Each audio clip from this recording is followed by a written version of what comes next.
नमस्कार. लहानपणी आपण कितीतरी गोष्टी ऐकतो, बरोबर? पण त्यातल्या काही गोष्टी अशा असतात ज्या आपल्या मनावर कायमच्या कोरल्या जातात. आज आपण अशाच एका खूप प्रसिद्ध मराठी बोधकथेचं विश्लेषण करणार आहोत. ही गोष्ट आहे बुद्धी आणि चातुर्याच्या लढाईची आणि ती आपल्याला खूप काही शिकवून जाते. ही गोष्ट दिसायला तर अगदीच साधी आहे. एक आजी, एक कोल्हा आणि काही गोड बोरं. पण थांबा, गोष्ट इतकी साधी नाही आहे. याच्यामागे खूप मोठी शिकवण दडलेली आहे. चला तर मग या 3 पात्रांच्या माध्यमातून ती नेमकी काय आहे हे उलगडून पाहूया. तर या कथेचा मूळ गाभा काय आहे? तो आहे 2 अगदी विरुद्ध स्वभावांमधला संघर्ष. बघा, एका बाजूला आहे आजी, शहाणी, जिला अनुभवातून ज्ञान मिळालंय, आणि दुसऱ्या बाजूला आहे कोल्हा, चलाख, जो आपली हुशारी फक्त स्वतःच्या स्वार्थासाठी वापरतो. आणि यांच्यातली हीच लढत, हीच चुरस या कथेला पुढे घेऊन जाते. बरं, तर प्रत्येक कथेची कुठून ना कुठून तरी सुरुवात होतेच. आपल्या या कथेची सुरुवात होते त्या गोड बोरांच्या आकर्षणापासून. आणि खरं सांगायचं तर हेच या सगळ्या संघर्षाचं मूळ कारण ठरतं. कल्पना करा, एक शांत गाव आहे. तिथे खूप प्रेमळ आजी राहते. तिच्या अंगणात एक मोठं बोराचं झाड आहे आणि त्या झाडाला दरवर्षी लाल लाल रसरशीत गोड बोरं लागतात. हीच बोरं जी आहेत ना, तीच या कथेच्या अगदी केंद्रस्थानी आहेत. आता या शांत, सुंदर वातावरणात एंट्री होते आपल्या गोष्टीच्या, म्हणा ना, खलनायकाची, म्हणजेच कोल्ह्याची. आता पाहूया त्याच्या मनात नेमकी कोणती लालची योजना शिजत होती. तर झालं असं की एके दिवशी त्या झाडाखालून हा कोल्हा जात होता आणि झाडावरची ती रसरशीत बोरं बघून काय झालं असेल? अगदी बरोबर, मूळ कथेत म्हटल्याप्रमाणेच त्याच्या तोंडाला पाणी सुटलं. बघा, ह्या एकाच वाक्यातून त्याचा लोभी स्वभाव कसा लगेच कळून येतो. आणि मग तो स्वतःशीच काय म्हणतो ते बघा.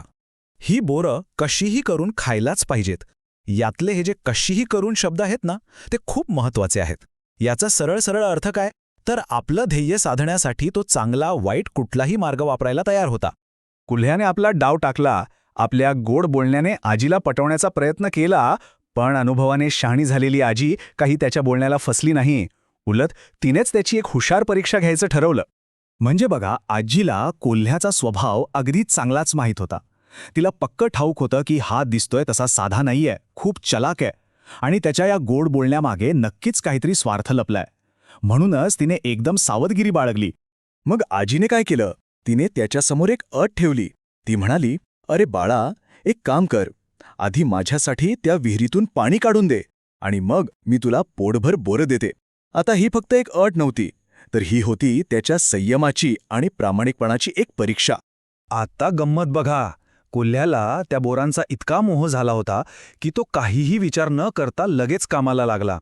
विहीर तर खूप खोल होती. पाणी काढायला त्याला प्रचंड कष्ट पडले. यावरूनच आपल्याला कळतं की त्याचा लोभ किती किती जास्त तीव्र होता. तर कोल्ह्याने आपलं काम अगदी प्रामाणिकपणे पूर्ण केलं. पण आजीच्या मनात मात्र काहीतरी वेगळंच चालू होतं. आणि इथेच या कथेला एक जबरदस्त कलाटणी मिळते. कोल्ह्याला त्याच्या लोभाचा एक चांगलाच धडा मिळणार होता. कोल्ह्याने पाणी काढून दिलं. आजीने त्याचे आभार मानले आणि म्हणाली, थांब, मी तुझ्यासाठी आतून बोरं घेऊन येते. पण ती घरात गेली आणि तिने चक्क आतून दरवाजाच लावून घेतला. हा होता आजीच्या योजनेचा सगळ्यात महत्वाचा भाग. आता बिचारा कोल्हा बाहेर वाट बघत बसला. बराच वेळ गेला, खूप वेळ गेला. त्याच्या मनात आता एकच प्रश्न घोळत होता, आजी परत येईल का?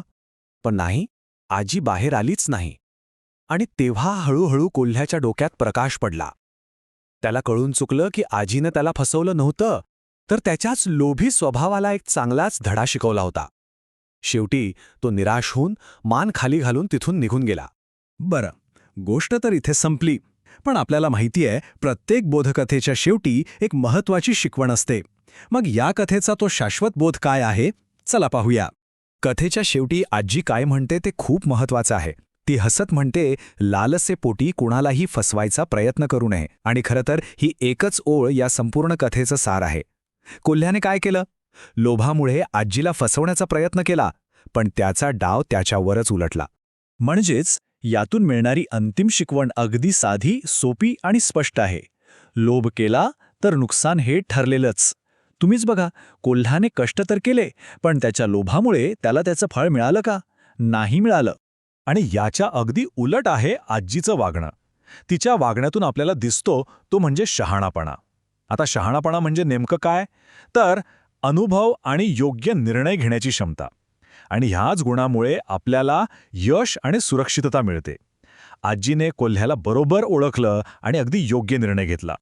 आणि ही संपूर्ण कथा आपल्याला एका खूप महत्त्वाच्या प्रश्नावर आणून सोडते. तो प्रश्न म्हणजे शहाणपण आणि चलाखी यात नेमका फरक तरी काय? कोल्ह्याकडे हुशारी होती, पण ती स्वार्थासाठी वापरलेली चलाखी होती. तर आजीकडे जी हुशारी होती ते होतं अनुभवातून आलेलं शहाणपण. यावर खरंच विचार करण्यासारखं आहे, नाही का?